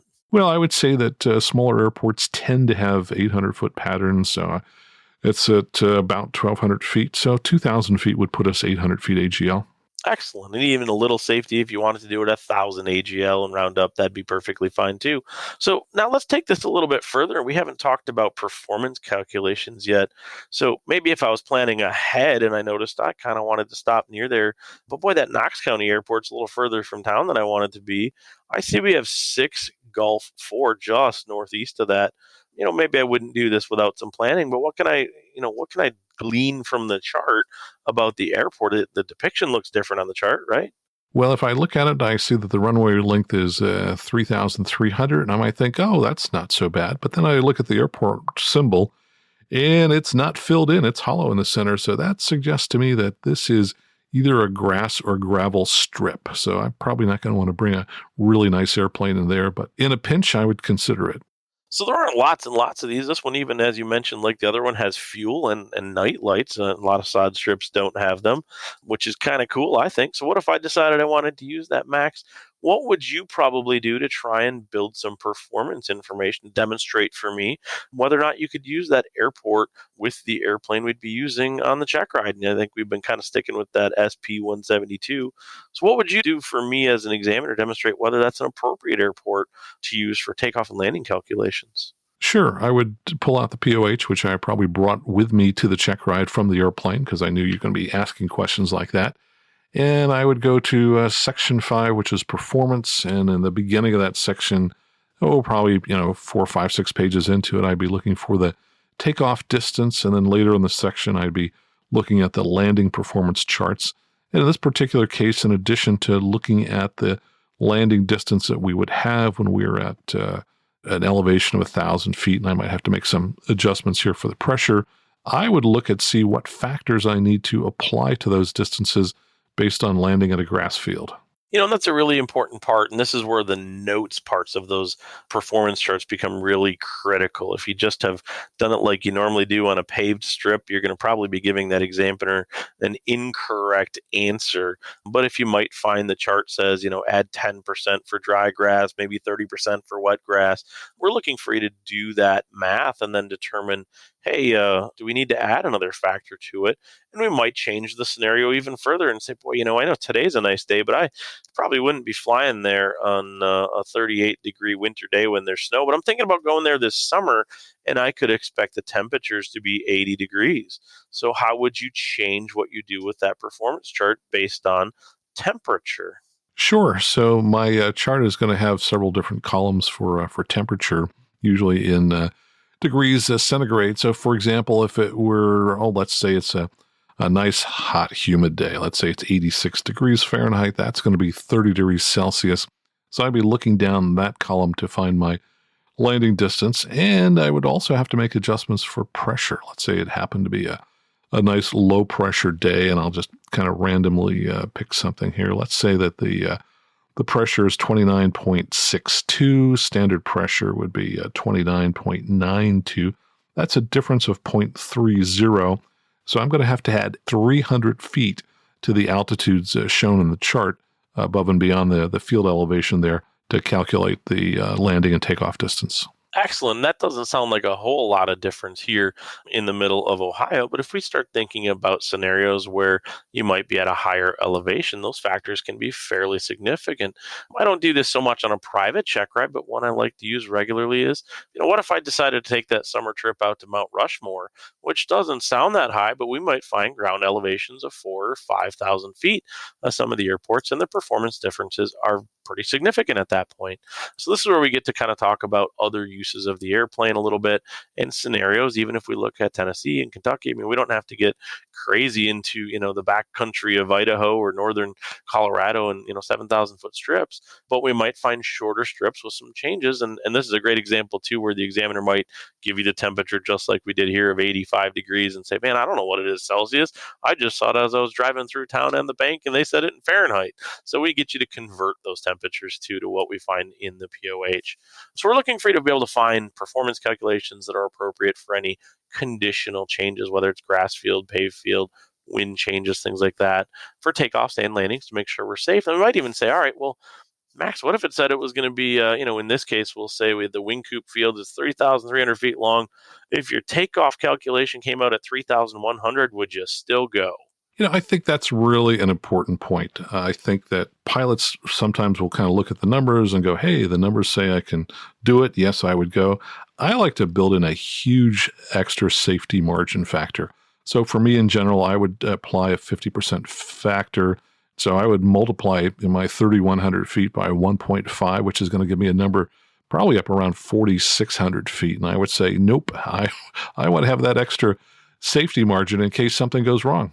That's a great way to do it. And I like that you're using the percentage method instead of just saying, I'll add 500 feet, because 500 feet may be a much lower percentage at high density altitude than it would be at a low density altitude. So that builds a great risk factor in there. We're looking to see, can you mitigate and manage those risks? So Max, one thing we haven't talked about yet, and there's lots and lots of questions we can ask. I think we're kind of getting a flavor here. We haven't even talked about weather yet. And we started this scenario this morning with you asking the question before we even started of, well, I don't know that I'd go on this anyway. So, what types of things on a cross country like this, and I'm going to ask this very broadly normally, tell me what you're going to do to determine if the weather's good enough to make this flight today. So what kind of resources and things would you be looking for as a private pilot to make that determination? Sure. So, for example, a lot of the electronic flight bag apps that one might have on a tablet or phone allow you to get a very large collection of weather information. And I don't actually have one of those punched up in front of me. So let me just kind of tell you generically the kinds of things that I would be looking at. Certainly, I would be looking at the weather at my departure airport and my destination. Initially, the METARs, what's the weather look like now? Then looking at the TAF, the terminal area forecast, so I could figure out what's the weather going to be a couple of hours from now, because this trip to Lakefront is going to be 2.5 hours total in the Cessna 172 that I brought to the Checkride today. And then I'd probably also be looking along the way. What's the weather like? What are the current METARs at some of the other airports? Unfortunately, we've got lots of airports along the way here, so that really helps. I am looking at an electronic flight bag app, and I see lots of green that tells me, hey, there's a lot of good weather along the way, but there is one airport, Worcester, right now that's showing blue, and so that tells me that things aren't quite as good there. In fact, it's 3-mile visibility and light snow, so that would kind of worry me. It's few clouds at 1,900, broken at 2,600, and I see that weather gets worse as I get to Lakefront. So that's probably a red flag right there. And then I'm going to be looking at winds aloft, trying to figure out, do we have headwinds, tailwinds along here? I would be looking for my airmets. I'd want to know, do we have forecasts for turbulence? Do we have forecast for, if I were an instrument pilot, for icing? Of course, we're not going to be in the clouds because as a private pilot, we can't be in the clouds. I'd also be looking for things like convective SIGMETs. Do we have thunderstorms, which are likely to be along this route? I'm also going to be checking PIREPs. And I see right now that there is a PIREP just east of Columbia for a turbulence at 6,500 feet. So that tells me, it's probably going to be bouncing around a little bit on this particular trip. Oh, and of course, I would also check at my NextRad radar and find out, is there a line of thunderstorms anywhere in the vicinity? I might also be looking at satellite pictures, figure out where the cloud coverage is. And we also have in the replacement for the area forecast, which is now the graphical forecast, that has some great cloud information in it. It's going to show me where the cloud coverage is, and it's going to show me the tops of those clouds. So that's a really nice feature that we didn't used to have in the past. It is, and you might even dig into something called a forecast discussion. Those used to be part of the area forecast. They are still available. And matter of fact, if you dig into most of the weather apps on the EFBs, you'll find that. I think those are great tools that you're using, Max. And this is where the day of the Checkride kind of might change a little bit how I ask these questions. If we do see there's a line of storms, maybe by Columbus along our route, I might ask, well, you said we can't go right now. How would I figure out when I could go? And how would you make changes to your plans as a private pilot to either to maybe get there a different time or fly around them? Things like that are the things you could do to mitigate the risks associated with weather. Sure. Yeah. If we had a line of thunderstorms, then I probably don't want to go through that line unless it's extremely widely scattered, which is unlikely. The last line that I came across was just 2 weeks ago as I was going to Knoxville, Tennessee, and unfortunately it was moving a lot more slowly than we thought it was going to. And so we ended up diverting to Little Rock and spent the night, waited for those storms to continue moving further east. And, we woke up the next morning early and they still had not moved east far enough. So we went back to bed for a couple hours, and by then they'd started to dissipate, and then we went on our way. So yeah, in general, you want to stay on the backside of the storm, which would be the west side of the storm. Or if you're coming from the other direction, suppose you're on the east and you're headed west toward a line of thunderstorms, you might want to fly up to, some point that's within, pick a number, 50, 75 miles of the storm's land, wait for those storms to pass overhead, and then continue, because usually you've got pretty good weather on the backside of a line of thunderstorms. And I think that's a great way to approach this. Could I fly partway and stop? Or could I even change days? And, this is where we get to look at some of those longer term prog charts and things like that. The very short term tactical approach is what gets focused in a lot of the training of, can I do this right now? What's my weather? But I might take that questioning as, geez, I want to go on my camping trip. I'm going to be gone for a week. Does it matter if I leave Thursday or Friday? What if I decided, instead I'll leave a day earlier or a day later? Would that make a difference in whether or not my flight would be safer or completable? Sure. And I think it always makes sense to have some backup plans as well, too. So, for example, if we really wanted to be up there in Cleveland today, I'm guessing that Southwest flies to Cleveland. So we could always go that way. That's a great option to always have that risk mitigation of finding either don't go or another way to get there if you really need to. So, Max, one thing we haven't talked about yet, and you didn't mention, what about NOTAMs? I certainly am going to ask about these for a flight like this. What are NOTAMs for? Good point. And if I'd brought up one of the canned briefings, I would have seen that, and I just didn't happen to think of that. Yeah, notices to airmen. So, for example, I'm going to find out at both of my airports, my departure and my destination, are there, for example, closed taxiways, things of that nature, closed runways even. I might find, for example, en route NOTAMs that, maybe that Midwest VOR is out of service, for example. And so I would know that. And since we happen to have a 172 G1000 aircraft, I could still fly over that. I would just enter it as a GPS waypoint, because that would work even if the VOR is still out of service.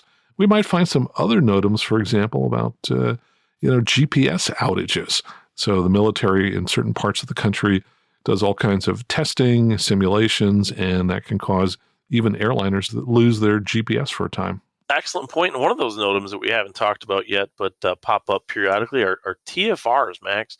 I've heard about these. Are these things that we would have to worry about as a private pilot, or is that just for the airlines? Oh, those are a big deal. Yeah, and so certainly all the baseball stadiums have TFRs that go up every time there is a baseball game. So if there's a major league stadium somewhere around you, you're certainly not going to be flying within 3 miles of it, and you'll have to be at least 3,000 feet above it. They also pop up for fires. We see that all the time here in California when there are forest fires.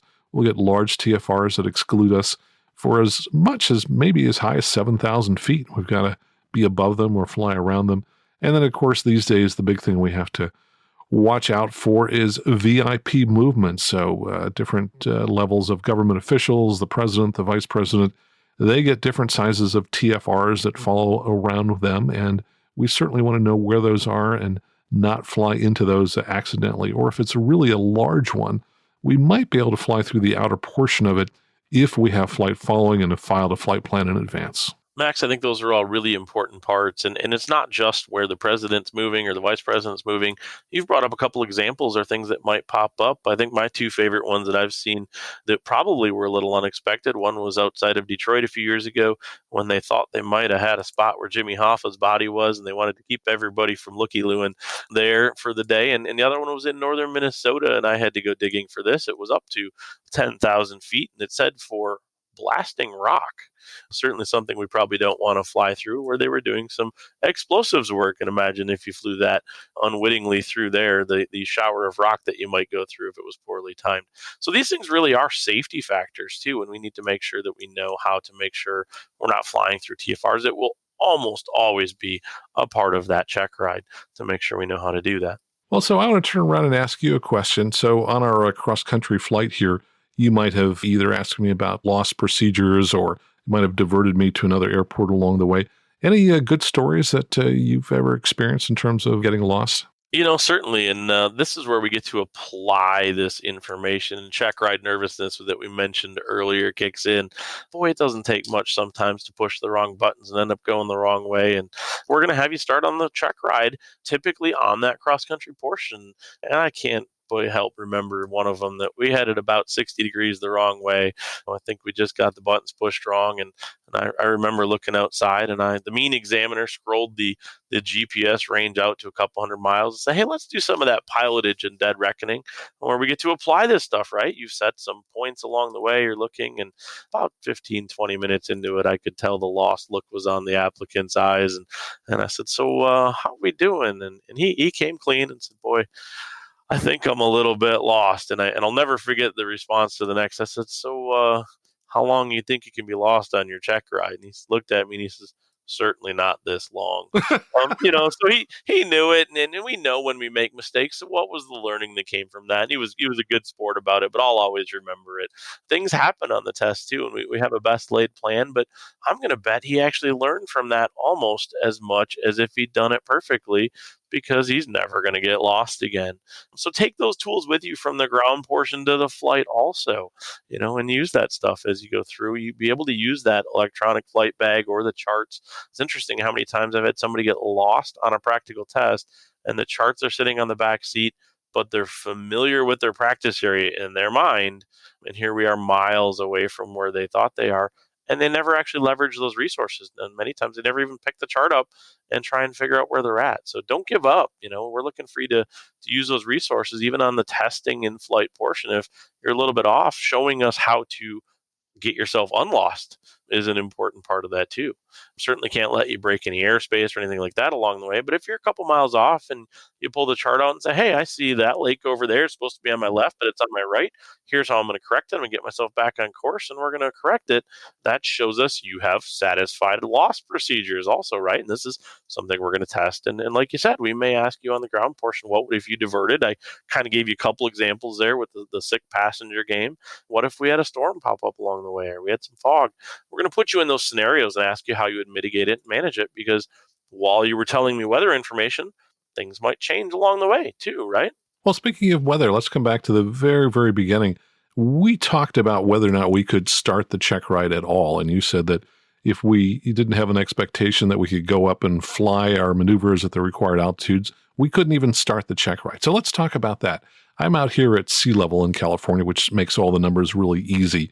And I know that the FAA says that I have to complete all my maneuvers a minimum of 1,500 feet above the ground. So that's 1,508 GL. And I also know that I've got to be 500 feet below the clouds. So that brings me up to 2,000 feet. And for some of these maneuvers, I might gain altitude. If I'm doing power on stalls, I might gain hundreds of feet. So in my mind, that tells me probably I need about 2,500 foot overcast in order for me to be able to start my check ride. Does that fit with you? And It kind of does, and I'm going to take even a little further. So that, Max, is a minimum, right? That means we yeah, cannot descend below 1,500. So if I'm doing my maneuvers at 1,600, I can't afford to lose 100 feet even before I'm technically out of compliance. Your check ride day isn't supposed to be, can I get it done with the absolute minimum? There's nothing wrong with saying, hey, today's not a good day to do the test. It's gusting 15. Is that within the crosswind component of the airplane? Perhaps. If it's 15 down the runway, that's one thing. If it's 15 across the runway, pick a day, and I regularly brief this in seminars I do. Don't let the weather choose the outcome of your check ride. Pick a day that's a good day to do the check ride. Now, certainly if you say, hey, it's 2 knots and it's overcast 12,000, but I don't want to go, it's probably a little over conservative, right?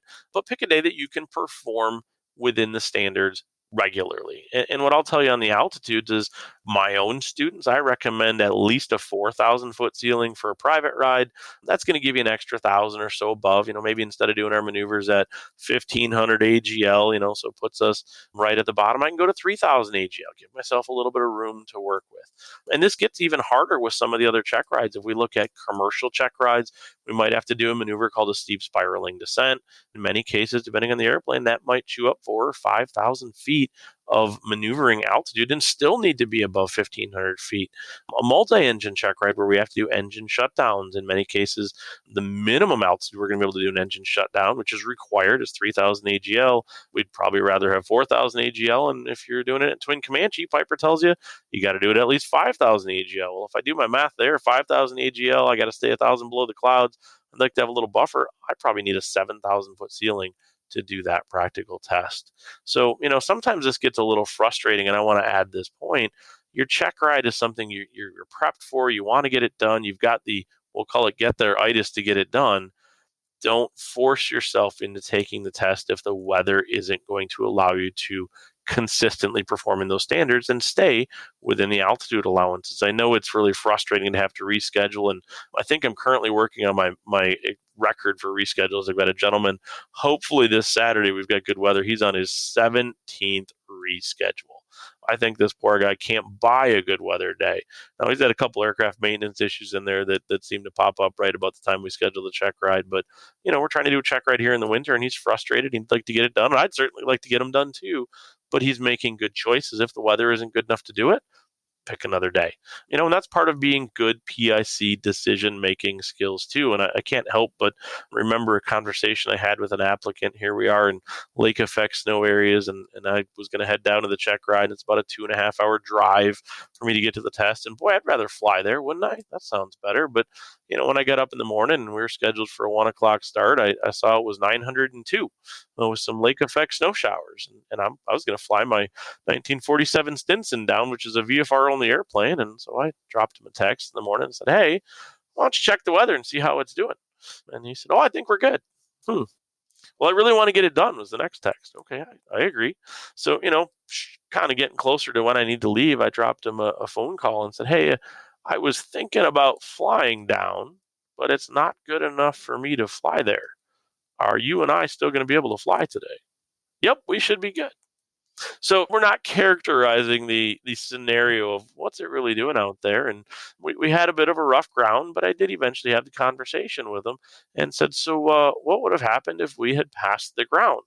If I said, go flying, and we're literally sitting at the airport at this point, it's 902 with some snow flurries, but about 30 miles south, we didn't have that because it was a lake effect snow band. And his answer was, I would have had to fly to an area where the weather was VFR to do my maneuvers. And process that for a little bit, everybody listening. So the law of primacy had kicked in. He had done that with instructor, but wasn't processing that, when he didn't have an instructor on board, he was going to have to apply the things that you told me a little bit ago about 3 miles visibility, not in the clouds and all this stuff.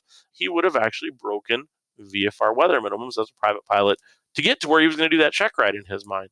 So stepping back and putting that scenario in place is really important of how do we apply. And sometimes the check ride really kind of begins even before we start. Are you making good decisions about whether are you not going to be able to do all the maneuvers, make a decision whether you're going to fly, and do so in compliance, right? Wow. I think risk management is one of the biggest areas in private pilot training that no matter what we do, we still are faced sometimes with with pilots that just kind of push the limits. I was actually exchanging text messages earlier today with an examiner who was flying with someone who I've flown with in the past, not somebody who I did a recommendation for. And we were just talking about pushing limits. And this particular person, very successful in the business world. And it was clear to me from my association with them, they were always pushing limits in the business world. And it was working very well for them and leading them to great success. And this person, as a relatively inexperienced pilot, hundreds of hours, but not too many years of flight experience, was also pushing the limits every time. In terms of flying close to thunderstorms or flying late, flying to when I say flying late, into the wee hours of the morning, and the list kind of goes on and on and on and on. I think this whole area of judgment is probably the single biggest area that pilots face once they get their private certificate. What kinds of things, obviously you just kind of described some of the ways that you probe for risk management as they analyze the weather for that particular day. Are there other things that you do asking about risk management on a check ride? There are, and I think, as we look at the scenarios part of that task, one of the questions I asked you was about that grass runway, right? So, geez, what are the risks with it? Would you do it if it was wet? Would you do it if it was dry? What if you switched airplanes? And we might find that's a perfectly wonderful runway to use for a 172, but not a great runway to use for a Cirrus. They each have different performance. We look at different temperatures. We look at the scenarios you're going to put yourself in. We talk aeromedical, and we might talk risk related to fatigue. In your scenario here of somebody who is a business individual, do they fly themselves? How could they mitigate the risks of flying late at night after going to a business meeting? Maybe the person says, I'll be the PIC on the way there, but I'm going to take another pilot with me to fly me home. And that's a great way to mitigate that risk. And the risk mitigation, the risk management is a big part of those ACS standards we're going to ask you about. We kind of touched on, well, what do you do if the airplane's got something broken? I mentioned the gentleman that said, well, I'll make sure I taxi so the nav light isn't visible to the tower. What kind of risk management are we making there? Okay, so maybe we get flight following on the way home, but if there's somebody else flying out there not with it, they're not going to see the nav light on my right side. And another way to test the road is, what color should that be? And I always remember red's not right, so it should be my green one, right? Well, what does that mean if we've taken off so we could get ourselves home? We didn't get a ferry permit. We didn't fix the bulb. We thought we get flight following, but somebody else was out there not doing that. We might put ourselves into a risky situation where somebody else might think we're traveling away we're not, and we could incur potentially airplanes bumping in the air, which is always bad. So how do we manage these risks? And as we put scenarios together as the examiner, this is what we can expect, or what we're going to expect an applicant to do on a check ride, is to kind of talk through, how are we going to make it so it's safer? And I get every time we fly, there's some risk associated, but the goal is to make as few risks problematic as possible, right? And we're looking for even a private pilot level to help us understand how we're going to make those decisions and make it as safe as possible for you and your family or friends that are flying with you. Yeah, I think the stories that tug at my heartstrings, and I can think of several of these, are people who've gotten their private, within the past year. Maybe they have the big trip planned for the weekend. They got the family, and then something changed where, there was some emergency at work, and now the trip got postponed several hours, and now it's night. So they take off at night, and there happens to be some weather. And in some of these scenarios, they're also in the mountains. And I could tell you, it's pretty dark in the mountains. And if you're a private pilot and you're not instrument rated, it's pretty hard unless you have an awesome autopilot to keep the wings level, because you can't see the horizon out there. And so many of these stories just end in disaster. They certainly do, and I think that's where we're looking for somebody's judgment as a part of this, and how do you manage those and make sure we make them as few as possible. And sometimes that means saying, I'm not going to go till the morning. I mean, the mitigation might be as simple as, I'm just going to wait till morning. Yep, even the family's going to be disappointed because the big trip has been planned. Hey, looks like we're pretty much through the oral, I'm guessing. Have I passed that part? So far you're doing good, and I think what you've noticed, Max, is we're not going to test everything. So the ACS allows us to sample through this stuff. And I actually, many times on the check ride, I've got a document that has all the ACS knowledge, risk management, skill items in it. And I kind of sample through and pick things. So the Checkride changes every day. So if you are looking for that Checkride and you find the guy that took it yesterday and say, man, what was everything he talked about? The scenarios and stuff are going to change. The style is going to remain the same, but the exact items, as we talked about, we have to cover 3 systems. Today, I might cover pitot-static and flaps and fuel. Tomorrow, I might ask the guy about the brakes and the electrical system and then something else. So we're going to mix it up. But if you're prepared for that style of testing, it's going to make you prepared for the whole thing. So, we're going to work through that ACS. You're not going to get questioned on everything, but we're trying to sample that testing, as we mentioned earlier, to make sure that the training you got, which is really what prepared you to be a private pilot, the test here is really just a verification of that training to make sure that we've sampled everything and it looks like everything's been covered. So you're absolutely right. From this point, I may have sampled most of the things I need to sample, if not all of them with you even. And we're going to proceed on to the flight portion. And I would give you a briefing about that flight portion, tell you what's going to happen on it.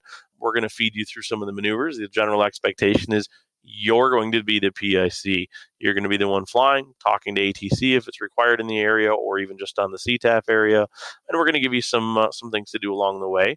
A couple of the maneuvers can be selected. We only have to select one of the ground reference, for example, but some of the things are required. We have to do power on and power off stalls, talk about spin awareness.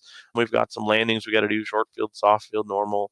We're going to probably say, well, we have to simulate some sort of emergency. Interestingly enough, it won't always be an engine out. I could give you a partial power failure. Maybe I give you that flaps failure that we talked about and say, geez, I noticed the flaps won't go down. Max, can you demonstrate for me a flapless landing? And maybe you even say, geez, our local airport that's 3,500 feet long isn't the place I'll do that. But I noticed, the airport nearby at 5,500 feet long would be a better spot. And that gives me an opportunity to examiner to say, hey, show me how you would enter a traffic pattern at another airport, use that frequency, and show me some things there too. And this is part of maybe a deviation in the Checkride, right? A diversion that we would do. So you can see how we can kind of tie that ground portion of the things we've talked about into the flight portion and actually go fly and have a lot of fun.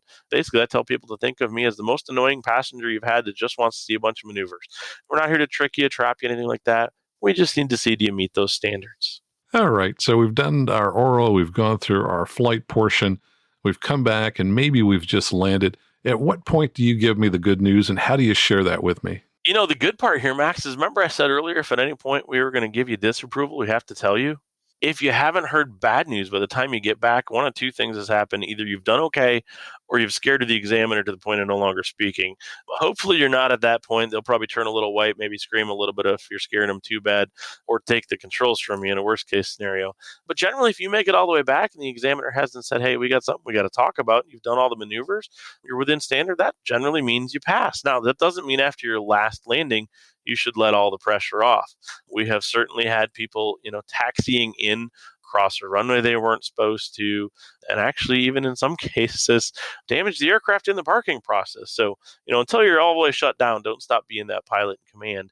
But if you make it all the way back to parking and everything's safe, that probably means you passed. That's awesome. Yeah, and don't forget to tie down the aircraft. I remember when I did my ATP Checkride, the examiner went in and I thought, well, maybe I should just do something that saves him time and maybe not just tie down the airplane. I'll head on in. And I thought, nah, just do it right every time.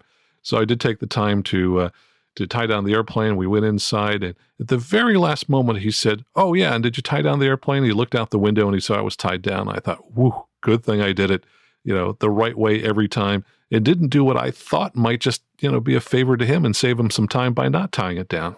That's a good point, and I will add unsecure the airplane prior for departure too. I've certainly had a few check rides where the chocks have been forgotten. You might even find an examiner who will distract you in that portion and see if you complete your check ride.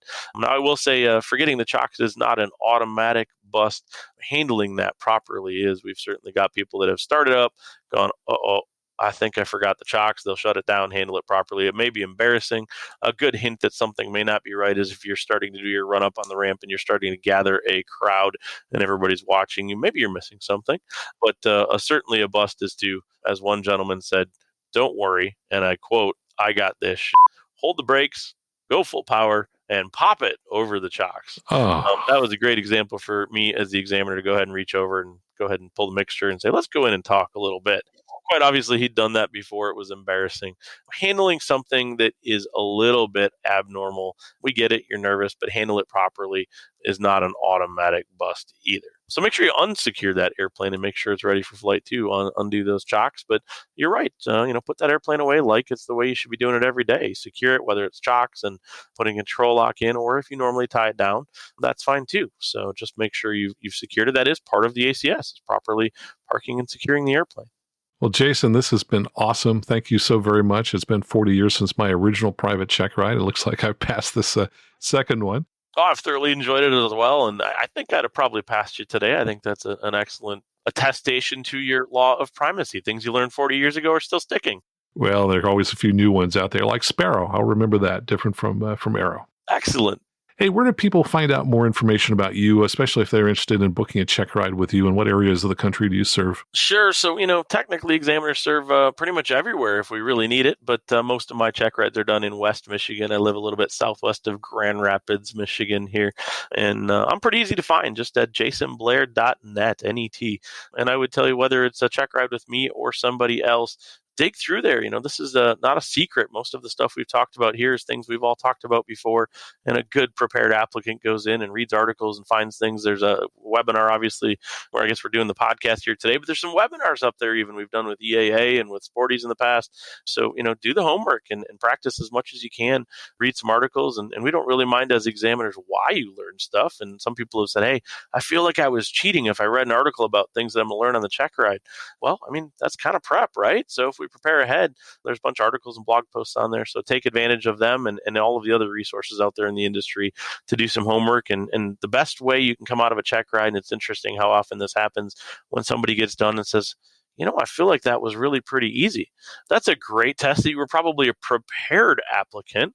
And interestingly enough, the ones that didn't know this stuff quite as well, man, boy, that was really hard. And if I asked the questions after of, well, did you read anything about Checkrides? Nope. Did you watch any podcasts? Nope. Did you read any other debriefs from Checkrides? Nope. Well, boy, you didn't really set yourself up very well. So take the time ahead, and if you got a Checkride coming up, do a little digging, watch some stuff on YouTube, watch obviously some podcasts, read and listen to everything you can, and it's going to make that Checkride go a lot easier. So I certainly hope that what Max and I have done here today is helpful for you if you're listening to this now, and the skills are going to be applicable for any Checkride, certainly for that private one that we talked about today. Well, it certainly helps to prepare for anything you're doing, especially a Checkride. Jason, thanks so much for helping us prepare today to pass our Checkride. Absolutely my pleasure. And if any of you got one coming up with me, feel free to ask questions ahead. Look for any good weather days, and we'll see if we can get you done here too. Well, my thanks to Jason Blair for making time to give us a mock Checkride today. You can find out more about Jason and his books at jasonblair.net. And if you're near Michigan, you may want to schedule a Checkride with him. In our show notes, you'll find links to Jason's website, his page for scheduling a Checkride, and his YouTube channel. And if you found value in this show or any of our shows, please support us with just a small donation through our Patreon page at aviationnewstalk.com/awesome, since you're an awesome listener. Or if you have a PayPal account, you can make a one-time or monthly contribution through PayPal at aviationnewstalk.com/PayPal. And when you do, we'll read your name on the show. And of course, this is a listener-supported show, so we greatly appreciate your support. And don't forget to tell your friends about the show, because that's how we get most of our new listeners, when people like you tell their friends about the Aviation News Talk podcast. And half the people in the country don't know what a podcast is. So you can make it easy for them by sending them out to either the Apple App Store or the Google Play Store to download our dedicated app. Just search in the App Store for Aviation News Talk. And of course, those apps are free. So until next time, fly safely, have fun, and keep the blue side up.